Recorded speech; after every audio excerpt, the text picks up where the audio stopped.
Hi guys, இன்றைக்கி எங்கள் வீட்டுக்கு ஒரு கெஸ்ட் வந்திருக்காங்க. யாருன்னு நீங்களே வீடியோவில் பார்த்துருங்க. எங்கள் ஏரியாலாம் இது வந்துச்சுனாலே ஒன்று வீட்டில் ஏதாவது நல்லா நடக்கும், இல்லைன்னா கெட்டது நடக்கும்னு சொல்லுவாங்க. அதெல்லாம் வீடியோ எடுத்துகிட்டு இருந்தால் அது ஏன் கேமரா மேலே ஏறி உட்காருது. இது வெட்டிக்கிளி வகையை சேர்ந்த ஒரு பூச்சி.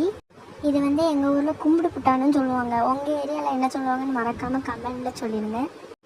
இது வந்தால் ஒருக்கா வந்துச்சுன்னா பணம் வரும்னு சொல்லுவாங்க, சில டைம் கஷ்டம் வரும்னு சொல்லுவாங்க. ஆனால் எங்கள் வீட்டுக்கு நிறைய வாட்டி வந்திருக்கு. எனக்குன்னா இது ரொம்ப பயம். ஆனால் எங்கள் வீட்டில் எல்லாருமே ரொம்ப ஈஸியாக இதை ஹேண்டில் பண்ணுவாங்க. இது வெட்டுக்கிளி வகையை சார்ந்த ஒரு பூச்சி தான். ஆனால் வெட்டுக்கிளி மாதிரியே தான் இருக்கும். ஆனால் இது கை எப்போவுமே கும்பிடுறது மாதிரி வச்சுருக்கும். அதனால் இது கும்பிடு பூச்சின்னு சொல்லுவாங்க. இப்போ தான் கூகுளில் சர்ச் பண்ணி பார்த்தேன். இதில் பெருமாள் பூச்சின்னு ஒரு பேர் இருக்குன்னு சொன்னாங்க. ஆனால் அழகாக இருக்குது. கண்ணெல்லாம் ரெட் கலரில் இருந்துச்சு. ஒவ்வொரு இடத்துலையா போய் உட்காந்துருந்துச்சு. அப்புறம் கொஞ்ச நேரம் விளையாடி அதுவே தானாட்டே வெளியில் போயிடுச்சு. உங்கள் வீட்டுக்கு இது வந்திருக்கான்னு மறக்காமல் சொல்லுங்கள். இந்த பூச்சி எப்படி இருக்கணும்னு சொல்லுங்கள்.